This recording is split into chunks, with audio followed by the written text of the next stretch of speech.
How does God communicate with you? From the first day of creation, humanity has carried a single burning question: how does God communicate with us? It is the question whispered by a child staring into the night sky, wondering if the stars are letters in a divine book. It is the question shouted by a man in despair when he kneels and cries, "O God, do you hear me?" It is the question of prophets, mystics, philosophers, and ordinary seekers alike. The truth is this: God has been communicating with us every single moment since He brought us into existence. The question is not whether He speaks, but whether we are able to listen.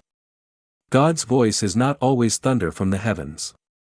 Sometimes it is fire, sometimes it is silence, sometimes it is the ache of hunger in the stomach, sometimes it is the clarity of a thought that pierces the fog of confusion. His communication is not only through words but through experience, discipline, and inner awakening. Across the religions of the world, Judaism, Christianity, Islam, Buddhism, Taoism, the same lesson shines through: to hear God clearly, we must empty ourselves of excess, discipline our appetites, bow our bodies, sharpen our minds, and surrender our hearts. This is why prophets did not live as pampered kings feasting in palaces. They withdrew into mountains, deserts, caves, and temples. They ate little, they thought deeply, they prayed endlessly. And in their emptiness, God filled them with His voice. In Judaism, prophets like Moses heard God after fasting, withdrawing, and humbling themselves. In Christianity, Jesus withdrew into the desert for 40 days of hunger and thirst before His mission truly began. In Islam, Muhammad retreated into the cave of Hira, fasting and reflecting, until the angel Gabriel came with the Quran. In Buddhism, Siddhartha Gautama sat beneath the Bodhi tree, fasting, meditating, disciplining his body, until enlightenment dawned. In Taoism, sages practiced simplicity and restraint, emptying themselves of desires so that the Tao could flow through them. The message is universal: God's voice is clearest when the stomach is empty, the mind is awake, and the soul is surrendered. Let us walk into one of the most powerful examples of this: the story of Moses, peace be upon him. The story of Moses on Mount Sinai is one of the clearest lessons about divine communication. It is a story that shows us the connection between fasting, silence, humility, and the voice of God. When Moses ascended the mountain, he was not simply walking into a mystical conversation. He was being tested, purified, prepared. For 30 days, Moses fasted. He carried some provisions of food, but he ate very little. His heart was focused on God alone. He prayed, he humbled himself, he waited. And yet, after 30 days, the mountain remained silent. No voice thundered from the heavens. No revelation pierced the air. Moses had emptied himself, and still he could not hear God. How often do we feel the same? We pray, we fast, we wait, but we hear nothing. And we wonder, has God abandoned me? But silence is not abandonment, silence is preparation. It was then, after 30 days, that the angel Gabriel came to Moses.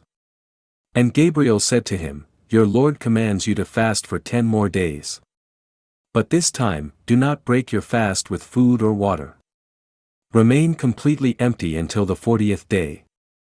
Imagine the trial: already weary, already hungry, already longing for God, and yet told, "Go further. Empty yourself more." But Moses obeyed. For 10 more days he ate nothing, drank nothing. His body weakened, his stomach shrank, cramps tore at him, but his soul grew sharper than a blade. And then came the 40th day.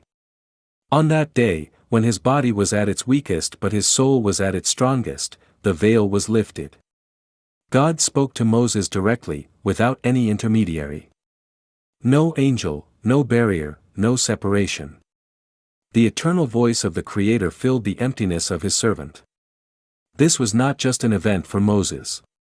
It was a lesson for all of us. God's voice was always there.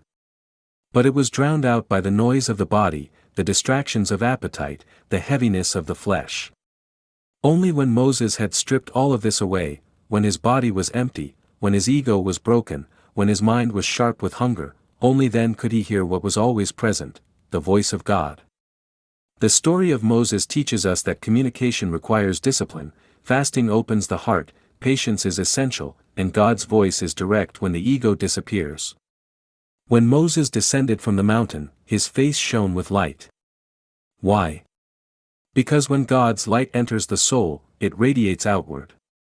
He had not only heard God, he had become illuminated by him. Not drink from cups or vessels, but if he found a puddle of rainwater on the ground, he might kneel and sip from it. He had no bed, no pillow. When he slept, he placed a stone beneath his head. Imagine this scene, the son of Mary, chosen for miracles, living not in comfort but in struggle. His ribs visible beneath his skin, his lips cracked from thirst, his stomach shrunken, his body weak. Yet his spirit, sharper than ever. It was in this condition that Jesus overcame temptation, silence, loneliness, and despair. He faced the enemy not with swords, not with armies, but with hunger, prayer, and absolute surrender to God. When the 40 days ended, Jesus emerged from the desert transformed. The one who entered hungry and weak left overflowing with power.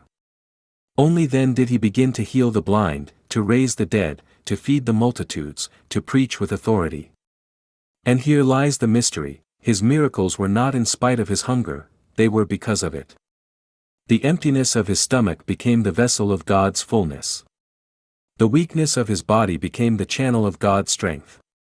From Jesus' 40 days in the wilderness, we learn that discipline precedes power, true strength comes from weakness, comfort is not the path, and divine communication requires struggle. In the life of the Prophet Muhammad and his companions, we find the same lesson, written not only in stories but in their very bodies. They lived with simplicity, with little food, often with hunger. Sometimes the hunger was so severe that their stomachs would contract inward, causing painful cramps. To ease the pain, they would tie stones tightly to their bellies. Think of this, the final messenger of God, the seal of the prophets, tying stones to his stomach because of hunger. Not because God could not feed him, but because hunger was itself a form of divine communication. Hunger sharpens the mind, humbles the body, and purifies the heart. This was not weakness. It was strength. It was a choice. In the palaces of Arabia there was food and wealth, but the prophet chose a life of simplicity, sometimes tying not one but 2 stones to his belly. His companions followed the same path. For them, hunger was not humiliation but devotion. Every hunger pang was a reminder, I am nothing without God. My strength is not in bread but in him who created bread. This tradition of disciplining the body through hunger was not unique to Islam. In the East, Buddhist monks ate only a handful of rice a day, believing that excess food clouded the spirit.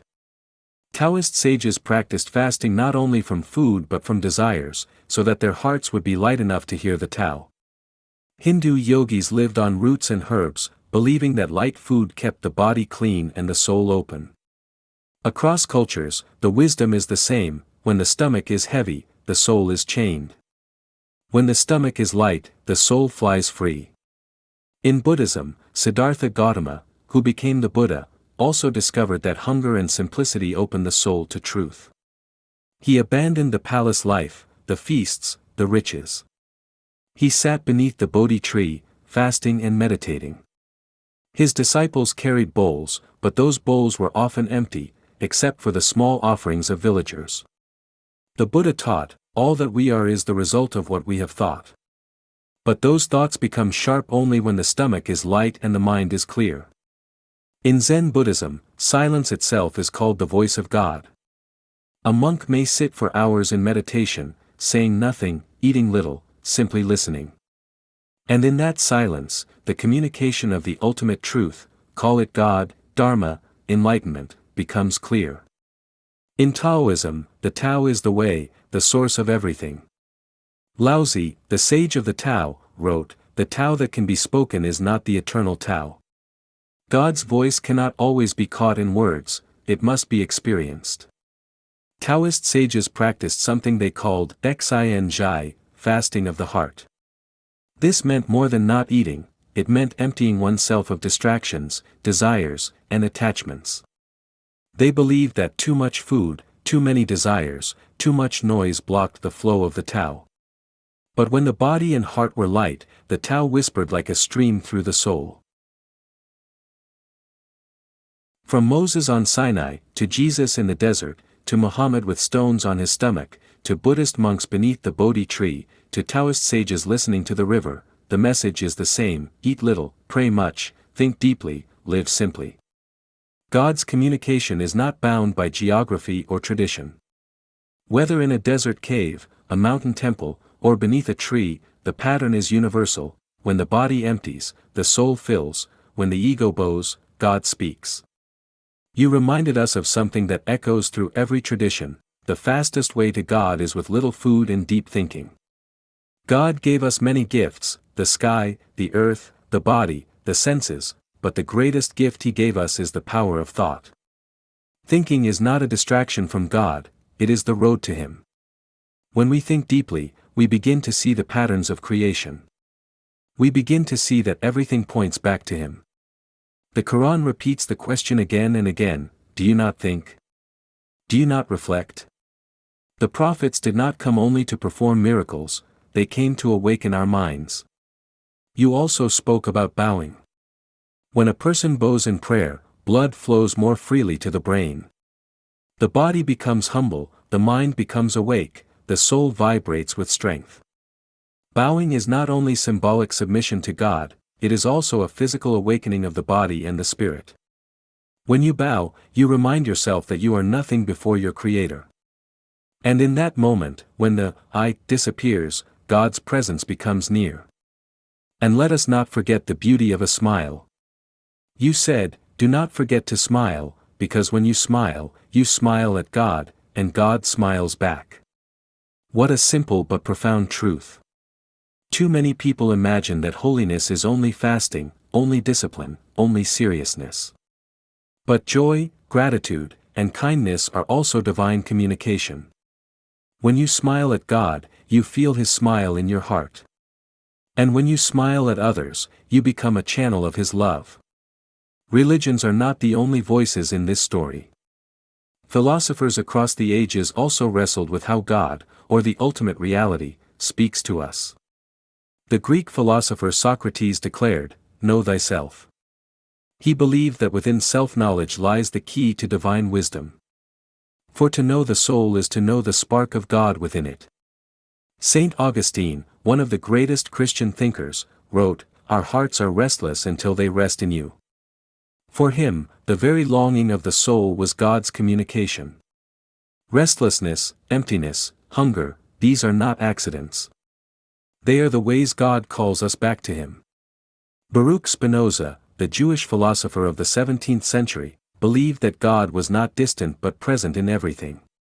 For him, nature itself was divine speech. Every tree, every river, every star was God's communication. This echoes the Psalms: the heavens declare the glory of God. Søren Kierkegaard, the Danish philosopher, said that God does not speak only in objective doctrines but in the passionate subjectivity of faith. Communication with God is not about abstract theory, it is about the leap of the heart, the inner cry, the personal surrender. Carl Jung, the modern psychologist, spoke of synchronicity, meaningful coincidences that feel like messages. He believed these were expressions of the unconscious, but many see them as divine communication. When the right person appears at the right moment, when a dream speaks truth, when events align in ways too perfect to be chance, this is God's quiet voice in the fabric of our lives. So how, in practical terms, do we hear God today? The prophets, mystics, and philosophers give us a clear roadmap. Guard your senses: what you see, hear, and consume shapes your soul. Protect your eyes from filth, your ears from lies, your stomach from excess. Every sense is a doorway. Keep the doorways clean so God's voice can enter. Eat little, food is a gift, but too much becomes a chain. The Prophet Muhammad and his companions tied stones to their stomachs because hunger sharpened their souls. Jesus fasted 40 days. Moses fasted 40 days. Buddha ate a handful of rice. The less food, the more clarity. Pray and bow. Prayer is dialogue, not monologue. When you bow, you not only surrender your ego, you awaken your body and your soul. Blood flows to the brain, humility fills the heart, and God's presence becomes near. Think deeply. Thinking is worship. Reflect, meditate, study, ask. God communicates through ideas, insights, revelations that flash in the mind. Never fear thought, it is His greatest gift. Seek silence, create your mountain, your cave, your desert. It may be a quiet room, a park bench, or a lonely walk. In silence, God's whisper becomes clear. Smile, do not let holiness become heavy. A smile is prayer in the language of the heart. When you smile at God, He smiles back. When you smile at others, you spread His light. In the end, after all the fasting, all the bowing, all the thinking, all the smiling, what remains? The prophets, saints, and sages all tell us the same: when the I disappears, only God remains. This is the heart of monotheism, there is no second next to God. Judaism cries, "Hear, O Israel, the Lord our God, the Lord is one." Islam proclaims, "There is no God but God." Jesus prayed, "Not my will, but yours be done." Taoism teaches that the many return to the one. Buddhism teaches that self is illusion, only truth remains.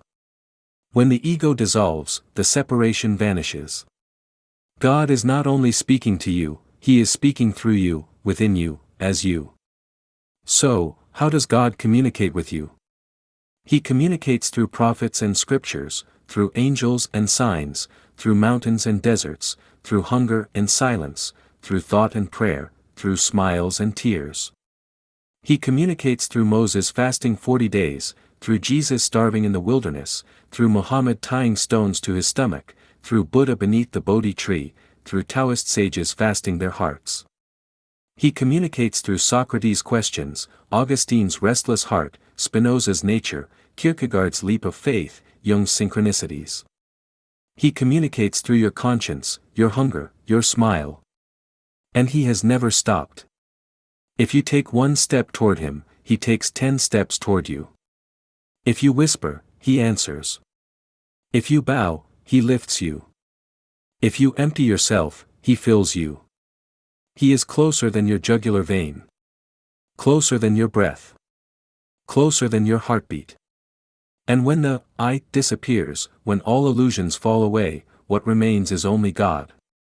And remember, do not forget to subscribe for more videos, so that this path of knowledge and awakening may continue to reach your heart.